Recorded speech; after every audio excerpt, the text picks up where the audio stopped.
बेदम हुए बीमार दवा क्यों नहीं देते? बेदम हुए बीमार दवा क्यों नहीं देते? तुम अच्छे मसीहा हो, शिफा क्यों नहीं देते? मिट जाएगी मखलूक तो इंसाफ करोगे, मुंसिफ हो तो हश्र उठा क्यों नहीं देते? धन्यवाद सभापति महोदय। आज मैं यूनियन बजट 25-26 पर अपनी बात रखने के लिए खड़ी हूँ। भारत के संविधान के आर्टिकल 38 भारत को एक वेलफेयर स्टेट के तौर पर पेश करता है और सरकार की जिम्मेदारी है कि बजट और उससे जुड़ी वेलफेयर स्कीम्स के जरिए इन आर्टिकल्स को हकीकत में लाया जाए। इसलिए यूनियन बजट सिर्फ एक आंकड़ों की किताब नहीं, बल्कि सरकार की प्राथमिकता और वेलफेयर स्टेट के संविधान से जुड़ी वफादारी का आईना है। सरकार की जिम्मेदारी है कि इकोनॉमिक पॉलिसीज, जिनमें बजट भी शामिल है, ऐसी बनाए जाए जो गैर बराबरी को कम कर सके और सबसे ज्यादा गरीब वर्ग को सहारा दे।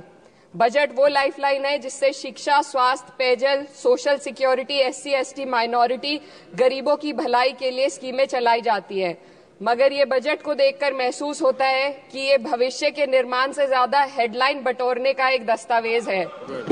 इससे सबसे ज्यादा प्रभावित होने वाली वही लोग पीछे छूट रहे हैं जिन्हें सरकार के सहारे की सबसे ज्यादा जरूरत थी। वो किसान जो बढ़ती लागत से परेशान हैं, वो नौजवान जो बेरोजगारी का सामना कर रहे हैं, और वो औरतें जो निजामती रुकावटों से जूझ रही हैं, और वो गरीब जो महंगाई के बोझ के तले दबे हुए हैं। This government is proudly marketing the income tax exemption of 12 lakhs. But the question is, how many Indians even earn that much to benefit from it? Only 2.2% of Indian population pays direct taxes, whereas no relief has been given in regards to indirect taxes, the burden of which falls on everyone, especially the poor and weaker section of the society. This clearly shows that this is not an inclusive budget. GST की ऊंची दरों ने आम आदमी की कमर तोड़ दी है। जरूरत इस बात की है कि खाद्य सामग्री, दवा, स्कूल की किताबें और जरूरत की चीजों पर टैक्स कम किया जाए। पेट्रोल डीजल पर टैक्स कम करने की कोई कोशिश नहीं हुई, जिसका सीधा असर हर नागरिक पर पड़ता है। आर्टिकल 41 कहता है कि सरकार को ये कोशिश करनी चाहिए कि वो अपनी इकोनॉमिक हालात और रिसोर्सेज के हिसाब से लोगों को रोजगार दे। इस बजट ने बेरोजगारी दूर करने की दिशा में कोई ठोस उपाय नहीं दिया है। नई नौकरियों की बात तो छोड़िए, जो पहले से थी वो भी खत्म होती जा रही हैं। स्किल डेवलपमेंट प्रोग्राम के नाम पर करोड़ों खर्च किए जा रहे हैं, मगर सवाल ये है कि ट्रेनिंग लेने के बाद कितने नौजवानों को असल में नौकरी मिल रही है। सरकार के पास इसका भी कोई आंकड़ा नहीं है। सरकारी विभागों में लाखों पद खाली हैं, मगर भर्ती का कोई प्लान नहीं है। आर्टिकल 45, जिसके द्वारा सरकार की जिम्मेदारी है कि हर बच्चे को 6 साल की उम्र तक फ्री और जरूरी तालीम मिले ताकि उनका बुनियादी तालीमी डेवलपमेंट सही से हो सके, जिसको संसद ने शिक्षा का अधिकार अधिनियम बनाकर और भी मजबूती दी थी, परंतु इसकी जमीनी हालत क्या है वो किसी से छुपी नहीं है। नगरीय क्षेत्रों में सरकारी स्कूलों में शिक्षक न होने की वजह से स्कूल बंद हो रहे हैं तथा दूरस्थ ग्रामीण क्षेत्र के स्कूलों में टीचर ही नहीं पहुंच पा रहे हैं। सरकार कह रही है कि डिजिटल इंडिया और AI से तालीम का इंतजाम होगा, मगर जरा जमीन पर देखिए, उत्तर प्रदेश में सिर्फ 22% सरकारी स्कूलों में कंप्यूटर है। मेरे संसदीय क्षेत्र कैराना में कई सरकारी स्कूल शिक्षक न होने की वजह से बंद हैं और मदरसा एजुकेशन के बजट में 57% की कटौती कर दी गई है। क्या यही सबका साथ सबका विकास है? इसी तर्ज पर अस्पताल हैं जहां पर डॉक्टर नहीं है। आर्टिकल 47 अच्छी सेहत और जिंदगी के स्टैंडर्ड को बेहतर बनाने की आवश्यकता पर जोर देता है। राज्य की जिम्मेदारी है कि लोगों की सेहत और उनके वेलबींग को बेहतर करने के लिए जरूरी कदम उठाए, लेकिन हकीकत यह है कि इस बजट का सिर्फ 2% ही आम जनता तक पहुंच पाता है। शामली जिले में 84 डॉक्टर की पोस्ट स्वीकृत है, मगर सिर्फ 29 डॉक्टर काम कर रहे हैं और गायनोकोलॉजिस्ट मात्र 1 है। दवाइयों की कीमतें बढ़ती जा रही हैं, मगर गरीबों के लिए कोई राहत नहीं है। सरकार ने महिलाओं के लिए बजट बढ़ाने का दावा किया, मगर 81% इसका बजट सिर्फ पोषण योजनाओं में डाला गया है। महिलाओं को रोजगार, उनके इकोनॉमिक इंडिपेंडेंस और सुरक्षा के लिए कोई ठोस योजना नहीं बनाई है।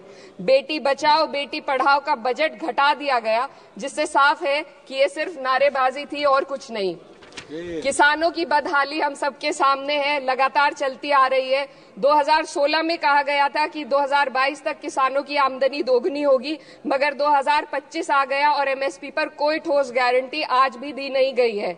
गन्ना किसानों का बकाया अब तक नहीं मिल पा रहा है और तो और उत्तर प्रदेश में अभी तक गन्ना मूल्य भी तय नहीं किया गया है। डीएपी, यूरिया और खाद की कमी से परेशान किसान आज भी सड़क पर प्रदर्शन कर रहे हैं। मजदूरों के लिए जो सबसे बड़ी योजना मनरेगा थी, सरकार कहती है कि मनरेगा ग्रामीण भारत की रीढ़ है, मगर बजट में कोई भी बढ़ोतरी नहीं मिलना बहुत शर्मसार है। औसतन 44 दिन का ही रोजगार मिल रहा है, जबकि स्कीम 100 दिन की गारंटी की होती है। भारतीय रेलवे देश के लोगों की जीवन रेखा है और इसी से यहाँ के लोगों की आर्थिक एवं सामाजिक जिंदगी चल रही है। देश के हर हिस्से को रेल कनेक्टिविटी से जोड़े जाना सरकार की कल्याणकारी नीति का हिस्सा है। मेरे संसदीय क्षेत्र कैराना के रेलवे से जुड़ी 2 मांगे लंबे समय से लंबित हैं। दिल्ली शामली सहारनपुर रेल लाइन का दोहरीकरण और पानीपत शामली मेरठ लाइन का सर्वे अति शीघ्र ही कराए जाने की बहुत पुरानी मांग को बजट में शामिल किया जाना चाहिए। देश भर में बिजली की दरें बेहद असमान है। उत्तर प्रदेश में ये दरें बहुत ज्यादा हैं। देश भर में एक समान बिजली दरें लागू करने का प्रावधान किया जाए। रिवैम्प योजना में हर घर तक बिजली पहुंचाने के लिए एलटी लाइन बनाने का प्रावधान भी जोड़ा जाए। कृषि उपकरणों व खाद डीएपी को जीएसटी से मुक्त किया जाए। किसानों की एमएसपी की मांग को पूरा करने के साथ साथ उत्तर प्रदेश के किसानों को गन्ना मूल्य निर्धारण पिछले वर्ष से बढ़ाकर किया जाना बेहद जरूरी है। जनपद शामली व मुजफ्फरनगर को एनसीआर में तो शामिल किया गया है, परंतु वहां पर कोई विकास नहीं हुआ तथा उसको कोई भी लाभ नहीं मिला है। वहां के लोग सिर्फ प्रदूषण के बाध्यकारी नियमों से परेशान हैं, इसलिए दोनों जनपदों को एनसीआर की सीमा से बाहर किया जाना चाहिए।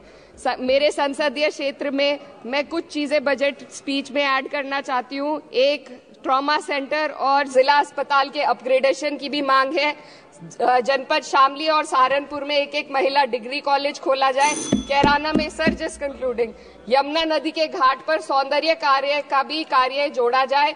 जनपद शामली में टेक्सटाइल पार्क की स्थापना की जाए और जो संसद निधि है, सांसदों को केवल 5 करोड़ रुपए दिए जाते हैं और एमएलए, उत्तर प्रदेश के एमएलए को भी 5 करोड़ दिए जाते हैं। हमारी मांग है या तो इसे बढ़ाकर 25 करोड़ किया जाए या फिर सिरे से खारिज किया जाए। The union budget was an opportunity to address the pressing. Sir, just 1 minute. Please, 2 more speakers are in your party. Sir, just concluding. Pressing concern of India's citizen, rising unemployment, soaring inflation, crumbling public services, and deepening rural distress. Yet, instead of offering real solution, the government has focused on optics and half measures. While tax relief for the middle class is welcome, it does nothing for the millions who earn too little to benefit from it. Education remains underfunded. Rural employment stagnates and farmers continue to struggle without meaningful support. The delays in conducting the census and caste census further exposes the government's disregard for data-driven policy making and social justice. India needs a budget that prioritizes its people, not just its economic headlines, a budget that invests in human capital, strengthens social security and ensures dignity and stability for all.